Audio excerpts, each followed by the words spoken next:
Today is Monday, November 6, 2023. I-chart natin si MRC, ICT, GMA7 at PCOR. Tara!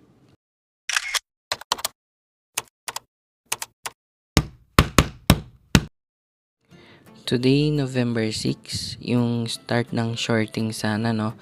Pero mukhang wala pang broker na nag-participate. Anyways, let's proceed to our charting. Unahin natin pag-aralan si MRC dito sa weekly chart. Mag-plot lang siguro tayo ng support and resistance. Gaya nito, kaya mag-wait tayo ng linya sa 0.21. Kung mapapansin nyo, ito yung previous support. At nung nalaglag yung price sa support, saka siya naging resistance. Kaya ang resistance natin sa ngayon itong 0.21. At ang support naman siguro dito sa 0.17. So yan, i-label natin to as support. Nag-base ako sa dating lows which I think mas matibay. So baka balikan niya yung 0.17 na support. Try natin i-check yung RSI. Kung titingnan natin tong RSI, may downside pa siya at pwede pa talagang bumaba. Probably next year pa siguro yung play nito, kaya ilalagay ko muna to sa watchlist ko. In terms of risk, I think low risk naman siya. Yun nga lang, baka matagalan pa kasi to. Next is ICT. Dito sa monthly time frame, kung titingnan natin tong MACD lines, nasa overbought level pa rin, which is not good. For me, the risk is too high pa para kay ICT.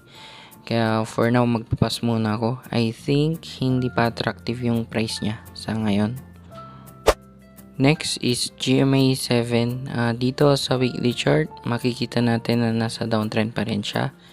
Dahil patuloy ang pagbuo nito ng lower lows and lower highs. At kung magbibase tayo sa market phases, posibleng under early markdown or redistribution phase na itong si GMA7. So yun yung mid to long term view. Try naman natin i-analyze sa short term view. I-zoom lang natin.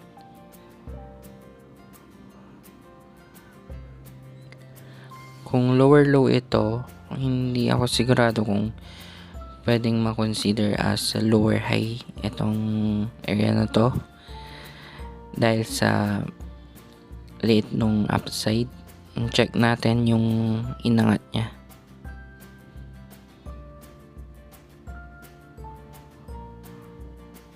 So, around 15% lang yung inangat na. Sa tingin ko kasi parang ang baba nito para i-consider na lower high. Kaya may possibility na pwede pa talagang bumuo ulit ng panibagong lower high si GMA7. Yun nga lang, I will consider this trade siguro as high to medium risk since nasa downtrend pa ito sa higher time frame. Kaya for me, I think magpapas muna ako dahil sa risk involved, but for sure may mga short term bounces naman dyan. Next is PCOR. Mukhang hindi maganda yung pinapakitang galawan niya. Dito sa monthly time frame, lumusot na yung price sa moving averages. Itong mga moving average ang nagsisilbing support. Pero yun nga, mukhang binutas na ni PCOR yung mga moving average na nagsisilbing support. At mukhang nagpapakita ito ng weakness, no? Try natin tumingin sa daily chart. Dito makikita natin na may support din sa gitna si PCOR at hindi na-sustain. So yan, actually nasa watchlist ko tong si PCOR pero siguro tatanggalin ko muna. May chance kasi na i-revisit niya yung 2.30 pesos na presyo. Then after that, obserbahan natin kung magbabounce ba around 2.30 pesos or tuluyan siyang mahuhulog dun sa support. Kaya siguro sa ngayon mag-o-observe muna ako hanggang bumalik siya dun sa 2.30.